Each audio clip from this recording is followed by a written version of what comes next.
Good morning, everyone. I'm Muriel Bowser. I'm the Mayor of Washington, D.C. I am joined today by the Chairman of the Council of the District of Columbia, Phil Mendelson, who will provide a legislative update momentarily. I'm also joined by Dr. LaQuandra Nesbitt, who is the Director of D.C. Health, and Director Chris Rodriguez, who is the Director of D.C. Homeland Security. Before I turn to Phil, I have sad news to share and the condolences of all of us in D.C. government to the family of Liz Davis. You will know Liz as a 40-year teacher in D.C. public schools and a labor advocate as president of the Washington Teachers Union. I have gotten to know Liz so well and am so devastated by her tragic passing. I learned this morning that Liz was involved in a motor vehicle accident in Prince George's County, and she succumbed to her injuries. I hope that you will all keep in your hearts and prayers the DC Public Schools family, the Washington Teachers Union family, in the labor community in the District of Columbia who has lost a champion. If you would join me in just a moment of silence in Liz's memory.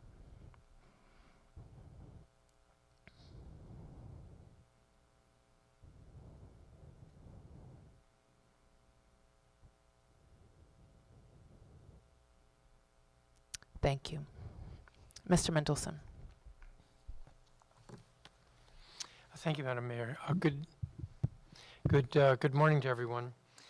This is the briefing that I give before a legislative meeting. I appreciate that we're doing this jointly. We have a legislative meeting tomorrow. I believe it will be preceded by a committee of the whole meeting at noon. We've changed our meeting times to noon. There will be a brief committee of the whole and then the legislative meeting. We are beginning to pick up business. I say it that way because we are in council period 24, and so everything is starting afresh. Nothing held over from last year. The legislative meeting has a few noteworthy items on it. We are going to do final reading on the District Government Family Bereavement Leave Temporary Amendment Act. This was adopted as an emergency in first reading at our last council meeting, and this clarifies and expands slightly the leave benefits available to district government workers. This arose out of an incident with a teacher who had a stillbirth and was not eligible for the leave, the family leave policy that the district government provides to its workers. The mayor introduced legislation, and I believe that the temporary bill reflects the bill as introduced by the mayor. We have 16 contracts that are before the council tomorrow for approval, and I don't believe any of them are controversial, so I expect all of them will be approved.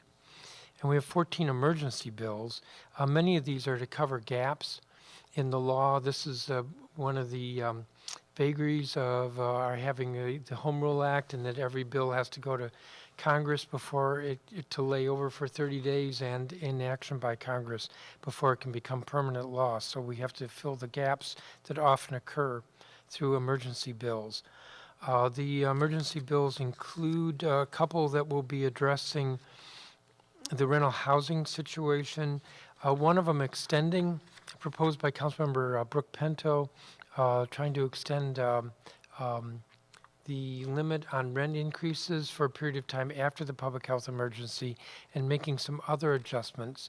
The other, introduced by Councilmember Bonds, would provide an exception to the blanket moratorium currently on evictions to permit exceptions for public safety. For instance, criminal activity happening in an apartment. Right now, the landlord can't do anything with regard to evicting the tenant who's become a nuisance and a problem for neighbors, and this would permit an exception from the moratorium on evictions in those circumstances. There's also there are a couple of bills on the agenda one of which is an emergency dealing with, well, the emergency is sent to the council condemning hate crimes against Asian and Pacific Islander Americans. The other is a sense of the council from Councilmember Trayon White regarding the disparate treatment of protesters by law enforcement, comparing January 6th with last June's Black Lives Matter protests. There is a bill, an emergency bill that Councilmember Gray is moving to give the mayor authority with regard to eminent domain for a site in Ward 7 that has become quite controversial. Proposed for a 300-bed halfway house, which is very large, and instead to acquire it to be urban park. The Councilmember Trayon White is also moving emergency legislation at the request of the mayor to approve the transfer of control of one of our cable contracts. I believe it's from Star Power to Radiate Holdings. And then the last piece I want to mention is that we probably will be considering legislation to revise again the budget submission date for the fiscal year 2022 budget. I've been in discussions with the city administrator about the challenge of the mayor presenting her budget on April 22nd, and we don't have the guidance yet from the federal government, and in particular Treasury, with regard to restrictions on the federal dollars. So we probably will be extending that submission date into May, which means a schedule somewhat like last summer that I think was unpleasant for everyone, but this year it makes sense that we would have a complete budget when it's submitted that includes how we know we will be able to spend the federal dollars that were approved by Congress in March. That's the highlights for the meeting tomorrow. The Committee of the Whole will be meeting again. I had mentioned before meeting tomorrow, but meeting again on April 20th. And it looks like that may be when we take up the comprehensive plan, but that's not for tomorrow. That would be for later in April. I'm happy to take some questions, and then I will turn it back to the mayor to our questions. Is that Sam? Yes, Sam. Actually, it's for the mayor. Councilmember Gray wants to give you eminent domain authority for, I guess, taking over the site of what is proposed to be a halfway house. DC hasn't had one since they closed Hope Village. Do you want that authority, and what are your thoughts? Well, I know that the council is going to consider it. It will take 9 council members to agree. I haven't sought the authority from the council, and it's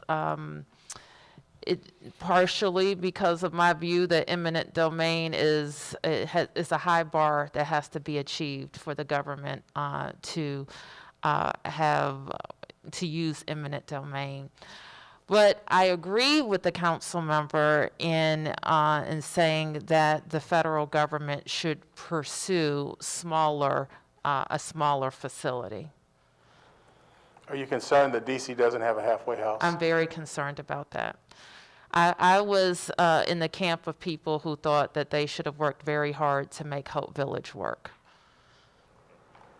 Thank you. Let me add, Sam, I think the issue for council members is the size. It's not whether there should be a halfway house. Absolutely, returning citizens ought to be able to step down into the community from the prison system.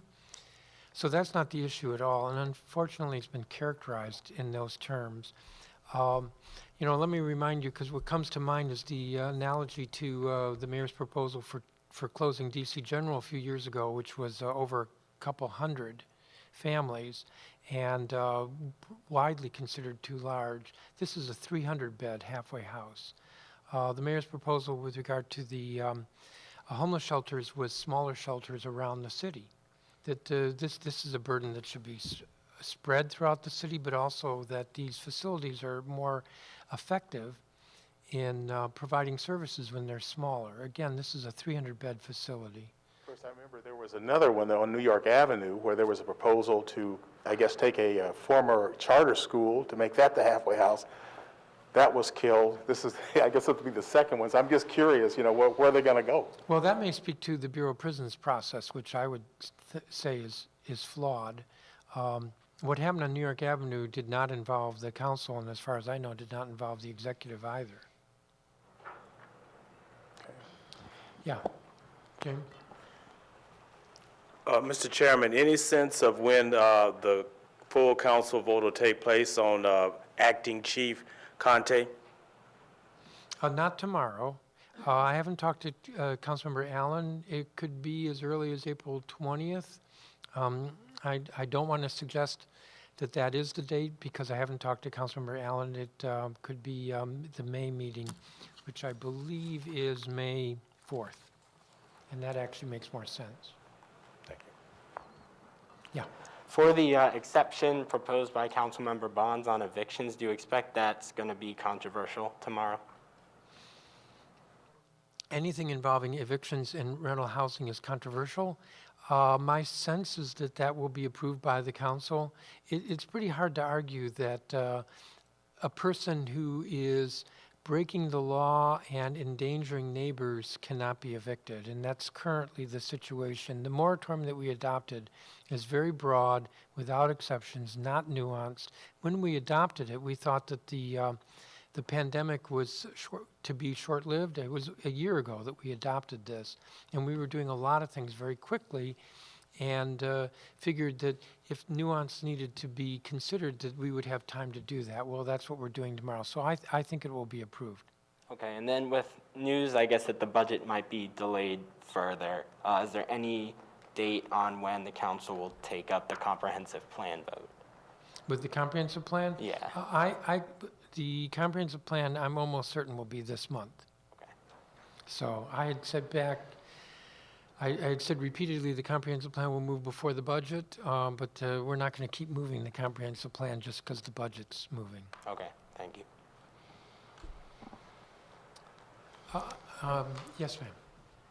I'm Jenny from WAMU and DCist. I just wanted to follow up about the halfway house question. Chairman Mendelson, you mentioned that, one comparison is with the family shelter process of closing DC General and doing a kind of ward by ward strategy. And it's my understanding that there was some pushback from neighbors about those shelters, but because the DC government made it a priority, those locations were able to, those shelters were able to be built.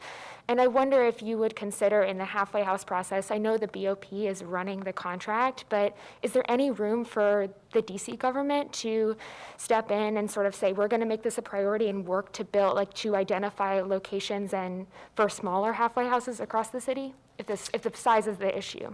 Well, there should be, but my impression is that the Bureau of Prisons has been I'm trying to think of the right adjective for this. Isolated comes to mind. Arrogant also comes to mind. That they're just not working with the local communities or local officials. I would say to a person, everybody in the council believes that there's a need for halfway houses. It's difficult for returning citizens to go directly from prison into the community, if you think about it, and the halfway house process makes a lot of sense. But work with the community on the placements, work with the elected officials on the placements. I'm not going to speak for the executive, but I don't think that, I don't have a sense that they've had any greater inroads in being able to talk to the Bureau of Prisons. The Bureau of Prisons seems to just do what it wants, and that's really in its fundamental. That's what the problem is here. Mark, did you have a question? I did just want to see if you had any comment on Liz Davis.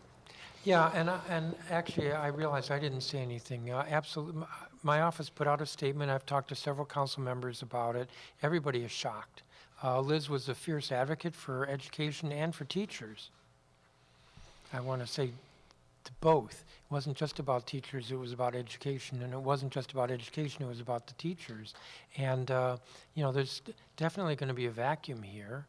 And the work that I did, because Committee of the Whole has oversight over education in schools, that Liz and the Teachers Union was an important part of our process. So there's there's going to be a vacuum here, and it's a real shock. I mean, it's always sad when somebody passes, but an accident and so unexpectedly, and we don't know more about it, but it's quite sad. Thank you for asking. Thank you. If there are no other questions, I'll be sticking around if there's anything afterwards. Thank you, Madam Mayor. Thank you, Mr. Chairman.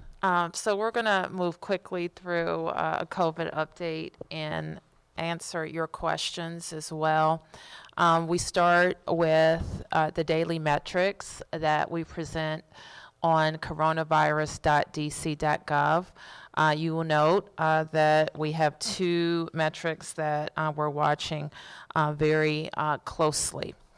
So continue to find out information on coronavirus.dc.gov, but also continue to follow public health guidance for your activities. In addition, if we don't present this daily, you can go to coronavirus.dc.gov and find a vaccination progress. And this is a chart that shows all of the government's requested vaccinations and how they are being distributed. I think that's right on this chart. You can follow from January 1st, where we had partially or fully vaccinated DC residents. In January, it was 5,846, and as of April 1st, it was 162,669. You also see the percent of doses administered from the DC.gov portal is 81%. Residents who have been partially or fully vaccinated, 23%. And residents fully vaccinated, 12.3%. So we want you to continue to follow our progress and follow that chart. It is important because our pace in getting people vaccinated is how we get back to more normal levels of activity. So you can go to vaccinate.dc.gov to register, and 855-363-0333 also to pre-register. We have on vaccinate.dc all of the eligible groups who are getting vaccinated at this time, but everyone can pre-register if you're over the age of 16. And as your group is eligible, you will be included in the appointment selection process. So as of this morning, nearly 191,000 people have pre-registered in the dc.gov site. So we want you to keep registering. But we also want you to take your name off the list if you've registered in the dc.gov portal and you have received your vaccine elsewhere. So you can send us an email at vaccinatedc@dc.gov and ask to be removed from the pre-registration list. If you registered with us, many people are registering different places, including with their own physicians. So if you get an appointment, you get your vaccine, take your name off of the dc.gov list. That is logistically helpful on helping us reach people who are still waiting. We also want to announce that we will have some additional sites. A vaccine clinic will be opened at the convention center through a partnership with Safeway. Those appointment invitations will be sent out this week on April the 6th. Which is tomorrow. On Friday, April the 9th, a new high-capacity site will also open at Arena Stage. The site will be operated in partnership with DC Health and MedStar Health. And all of those appointments will be made through vaccinate.dc.gov. So that's also good news. We want to share with you now kind of a forecast for May. And we'll talk about that a little bit now. We, of course, continue over the next 4 months. We will continue to follow sound principles that have gotten us to this point and try to be, to predict as much as possible moving in through the spring and into the summer. So let me just talk to you about a few principles that are very important to how we have, how we're moderating risk. From the highest risk activities to lower risk activities. A few questions we ask in this process is, can this activity be completed with or without wearing a mask? Where does this activity occur? Is it primarily indoors or outdoors or a combination? What's the length of time of this activity? How long will a person be engaged in this activity? We are also talking about density in space. How many people will be engaged based on the size of the space, and what is the impact on maintaining social distance? Behavior and activity. What is the behavior and activity that's likely to occur when people are present? So we will continue to, as we continue to increase our vaccination rates, we expect the following activities will reopen or dial up on May 1. So let's start with entertainment options.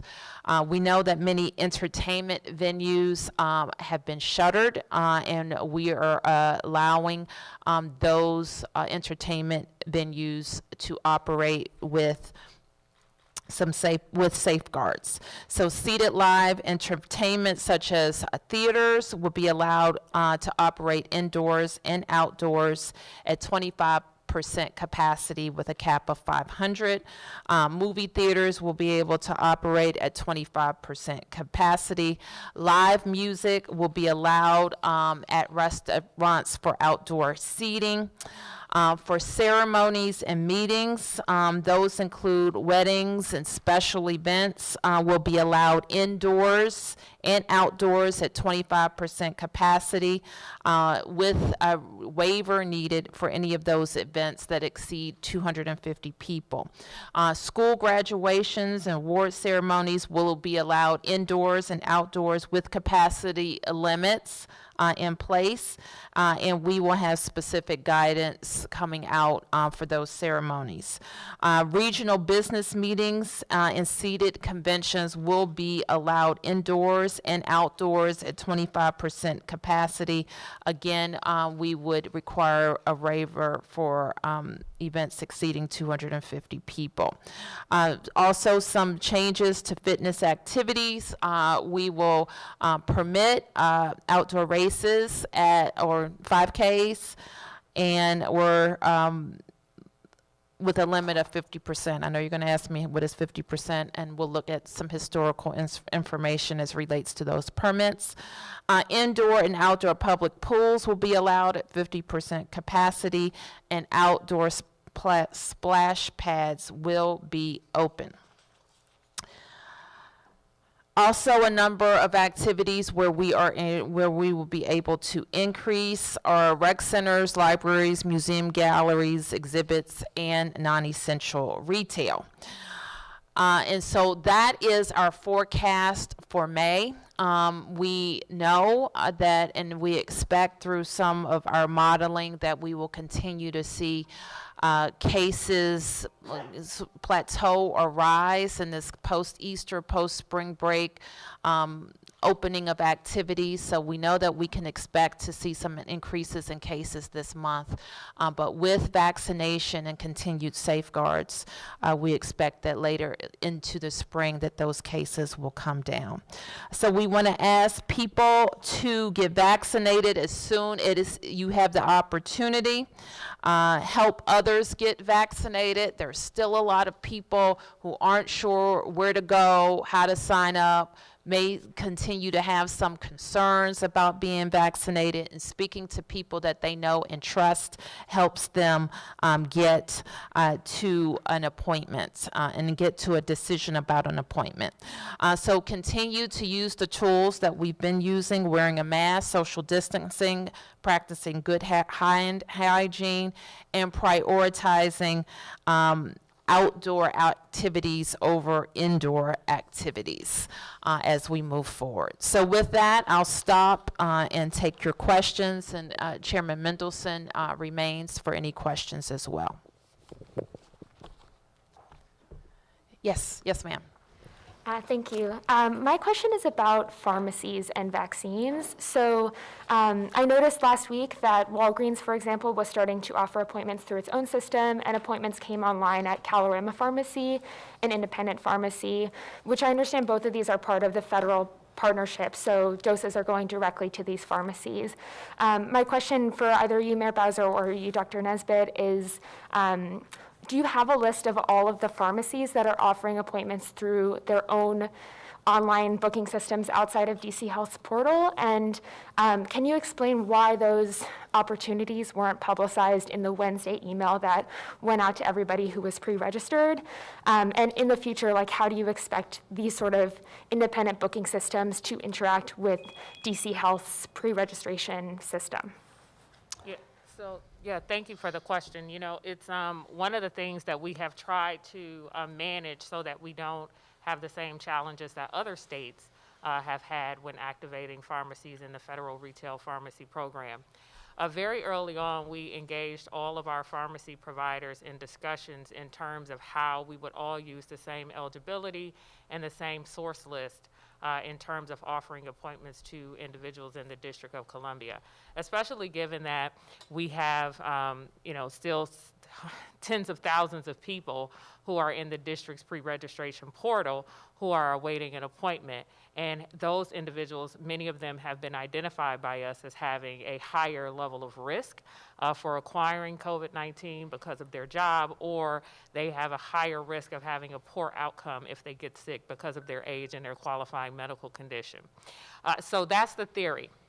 And the theory is that no one will use their own system without consultation with DC Health in terms of how those individuals who will be coming into their system will be recruited, if they will only open with a narrow eligibility, such as what happened with CVS. I think many of you are aware that CVS is scheduling through its own portal because it's easier from them from a technological perspective, but they are focusing on our highest risk individuals, those who are over 65, healthcare workers, teachers, and school staff, K through 12 school staff rather, in childcare, because that is a priority population for the district as well as the federal government.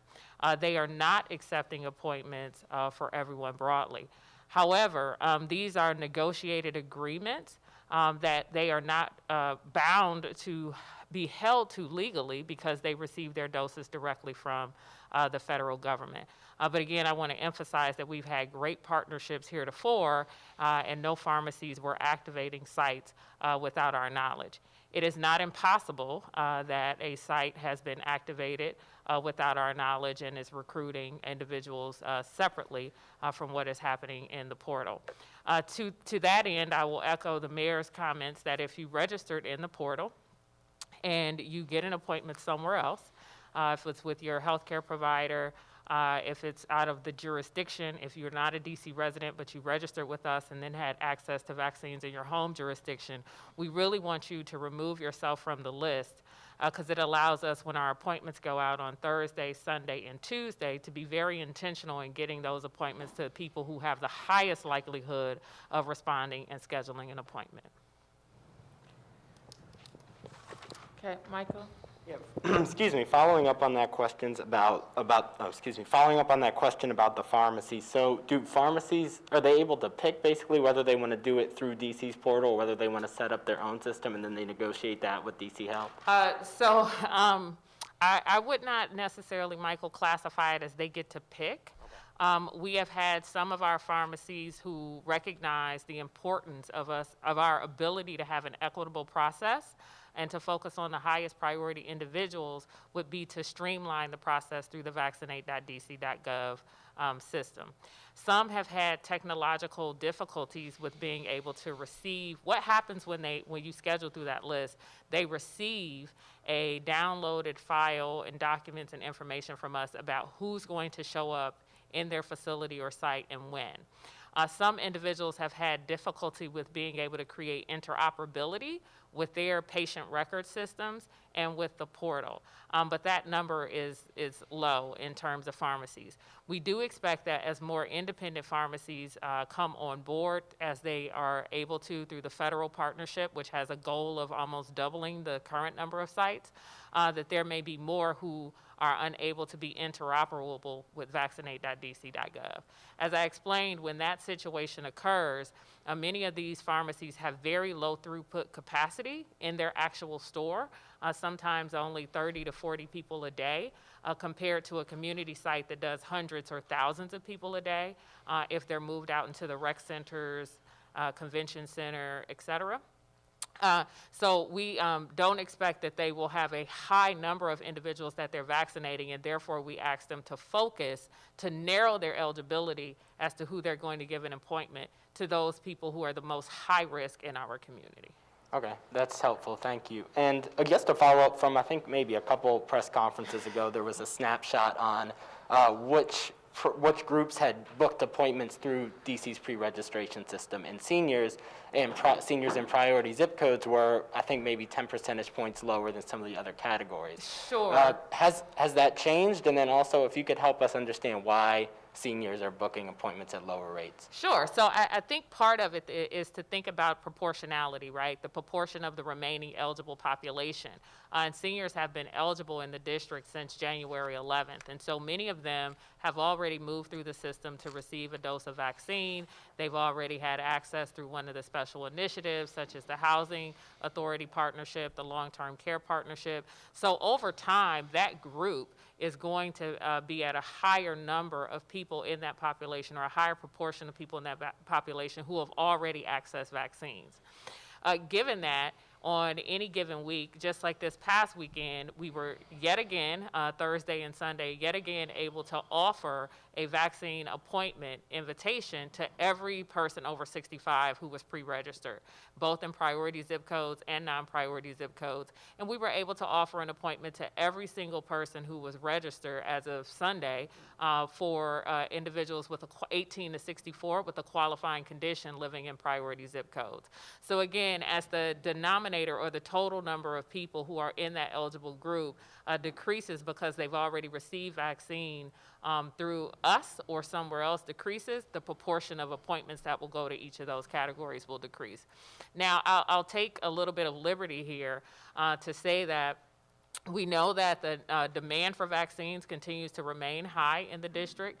We know that there are certain communities where we are driving demand for the vaccine, if it's not already there, by increasing their confidence, awareness, as the mayor mentioned before, of how to pre-register, how to get in the system. And so we'll continue to have people in each of those buckets. I don't think they'll finish, at any given period of time for months to come.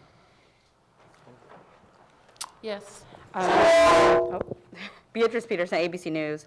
Following last week's attack at the Capitol, the Capitol Police Union is calling for Congress to ramp up security in and around the Capitol premise. Your thoughts on ramping up security at the Capitol, especially since the fencing in the outer perimeter just came down? Well, we've been talking about the Capitol security needs certainly since January the 6th. Our team has been engaged with the committee or the task force that General Honore led for the Capitol, and given them our thoughts around it. And I'm heartbroken for the family of the fallen officer, 18-year veteran, who was cruelly and heinously attacked. And they've lost their loved one. is horrific. So we continue to stand as a partner to the United States Capitol Police and the United States Congress in doing whatever MPD can do. And I think we can offer a significant amount of support reactively, but proactively as well. So we just are heartbroken about that, about his murder. And just as a follow-up, what do you see MPD's role in this? Like, would they be perhaps manning security checkpoints, or what would you see it being? Well, I think there are probably a lot of things that MPD can do as the Capitol Police resets, and that's a conversation, I think, for a more detailed conversation among the law enforcement bodies. Yes. Question for Chairman Mendelson. I noticed that I saw that jury trials are resuming this week. Any talk of when the council will be resuming in person? There's been a little, but I emphasize little talk about that. We don't have any imminent plans for that. And in fact, I think if we're looking at extending the budget, we probably will be doing that virtually and not in person. So it could be a few months. Far down the road. And Mayor, I understand that there was some other problem with the computer system again. People yesterday, I think you have to file by Sunday to get your unemployment check by Wednesday. What can you tell us about that? A little bit, Sam. I'm not sure that it was a UI specific issue, but some more central server issue in the district that slowed some things down. I keep hearing about this. What's your sense of what's going on here with people? I guess obviously in a time like this, unemployment is very My important. sense is that if you're delayed at all with your unemployment, it's a big problem. And that we've had a lot of changes over the last year, given the various programs related to unemployment. So I know that's frustrating for a lot of people. Yes, James. Dr. Nesbitt, two questions. Number one, at the Safeway, at the Convention Center, the Safeway supported site, and at the arena stage, do you have a sense of which vaccine will be available to people? Sure.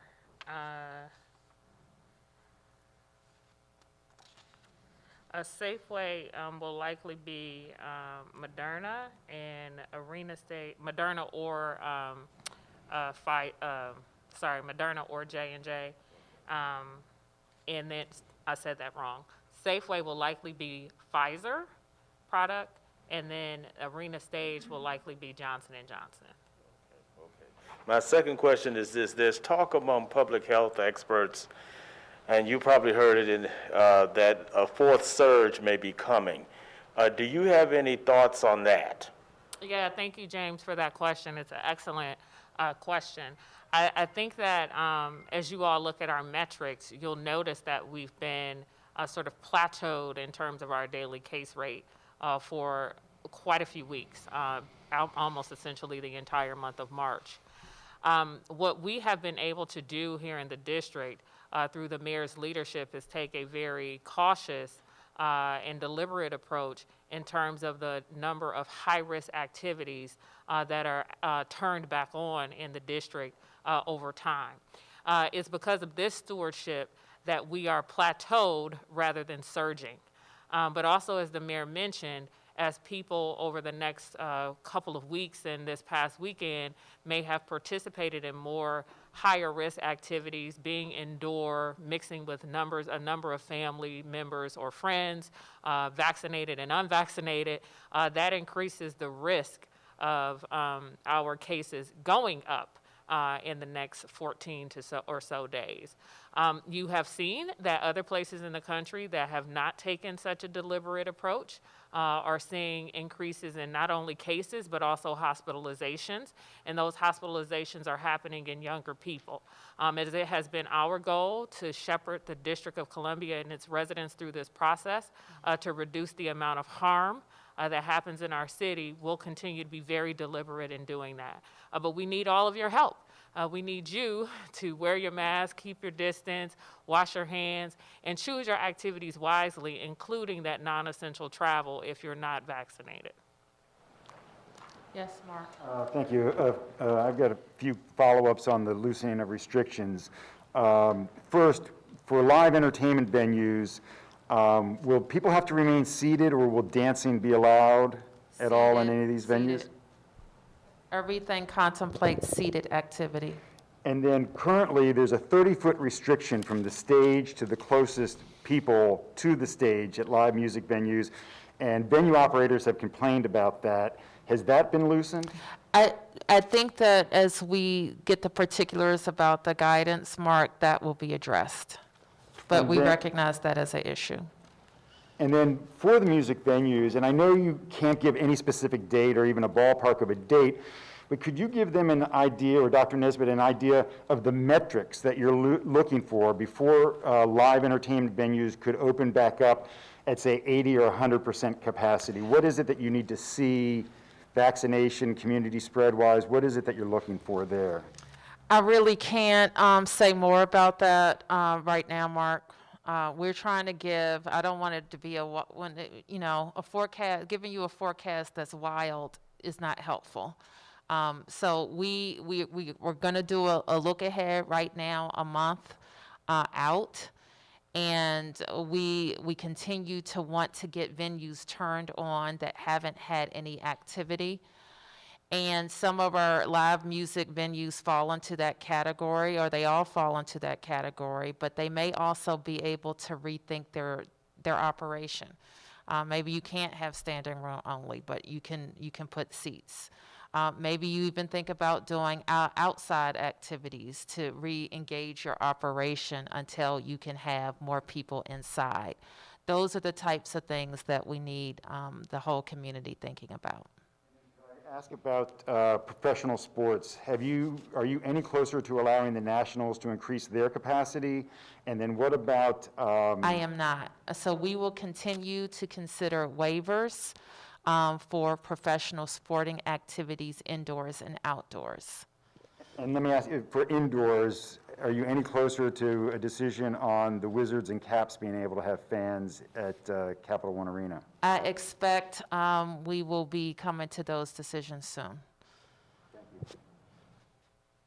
Yes, Mr. Bryce Sadler. A question I'm relaying on behalf of Street Sense Media. I think there were some reports over the weekend of individuals who have housing attempting to go to vaccine clinics specifically for people experiencing homelessness. I'm not sure if this is something you or Dr. Nesbitt maybe have heard about or observed. It is not something that we have observed. I think you may be familiar with how those clinics are held. They're actually held at the low barrier shelters by a healthcare provider that has served that population for a long period of time in the District of Columbia. I would find it challenging to conceive how individuals who are not already engaged in the system and using low barrier shelters would present to those clinics in any number of significance without it raising the concern for that vaccine clinical provider. Yes. Hi, Alexa Corse with the Wall Street Journal. I just wanted to ask a follow-up question about the attack on the Capitol on Friday. Another aspect obviously has been the fencing. Do you think what happened on Friday, has made you rethink, or there'll be any rethinking of what fencing is needed? Well, I think they are already engaged in a conversation about what physical barriers are needed. I don't have the specifics of the whole report that the task force completed, but I know that they're considering how do you harden that campus while at the same time keeping it open to the public. So that's really all I have to say about that right now. Yes, sir. Just a couple more follow-ups on COVID and the vaccines. Can you tell us any numbers on how many pharmacies will not be using the DC registration, and then how many doses they're getting, for instance, how many doses has Giant gotten? I don't know that answer to that, right? So There are a number of pharmacies in the district that are part of large national chains. There are independent pharmacies that are part of a, I don't want to call it a parent company, but they have an entity for which they are affiliated with, like Grubbs, for example. There's a national entity by which it's affiliated with. So Grubbs itself would not be able to knock on the door of the federal government and say, hey, I want doses, but that entity for which they're a part of would it be able to do it. I don't know what the universe of that is, Mark, at this point. What I do know is that we expect over time, as vaccine supply increases, that we will have more pharmacies, more private physician offices, more urgent cares that have doses of vaccine available to provide to the public. Now, the precarious position that the district is in means that that may not happen until we're into vaccinating the general population, which is phase 2A, on May 1st. Do you know how many doses, for instance, Giant has gotten and how many have been administered? I do not have that available to me, and nor if whatever number we can glean, it may not be complete or accurate if they're able to assess doses outside of us, any of those pharmacies that are in the federal retail pharmacy program. And then, Mayor Bowser, if I could ask an off-topic question about forensic science labs, loss of accreditation. Can you tell us first, your thoughts on that, your confidence level in Dr. Smith, and then just the logistics of Director Gelhardt put out, or Deputy Mayor Gelhardt put out a statement saying that it was now going to go to a private lab. How will that work? How much will it cost? Is a contract being put out for RFP? And why go to a private lab? My recollection is the last time the district was in this situation, we either went to some federal lab, either ATF or Quantico. So I know that's a lot. Let me say this, Mark, first. We are committed in our city to an independent lab. That's a lab that's independent of the Metropolitan Police Department and independent of the United States Attorney's Office.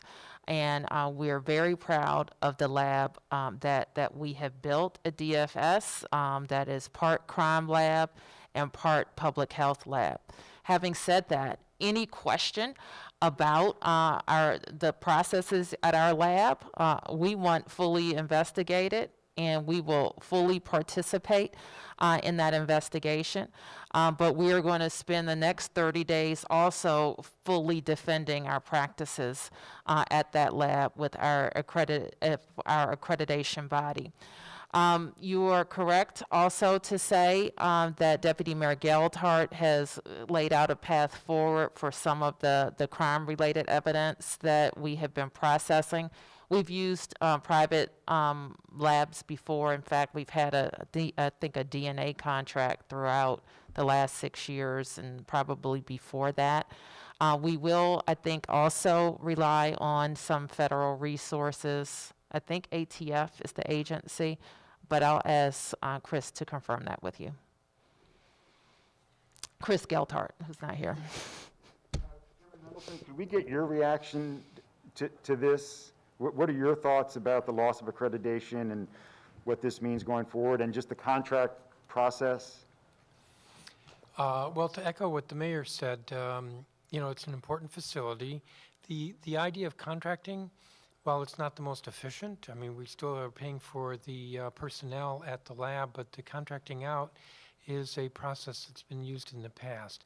The allegations or the situation with regard to accreditation is very concerning. I spoke with Charles Allen, who chairs the Judiciary and Public Safety Committee that has oversight, and he's going to have a hearing either late this week or next week so that it's clear to the council and through the hearing process to public what's going on and what can be done to fix it.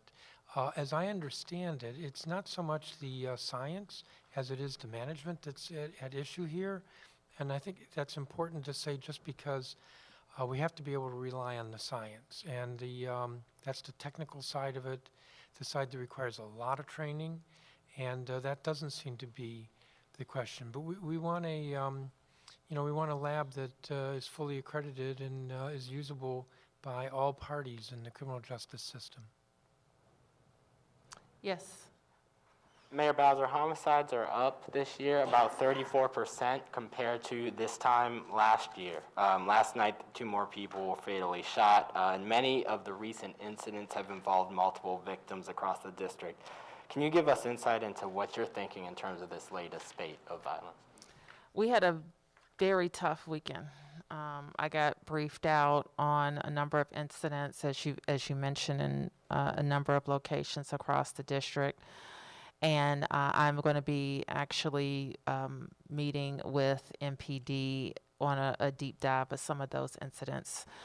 You also know that I've been working very hard to stand up another initiative that is aimed at stopping people before they get involved in violent crime, which we are spending an incredible amount of time on. So in my discussions with other city leaders, other city police chiefs, I know that the chief is having, we're all very concerned about increased levels of gun violence and homicide. Okay, thank you, everybody.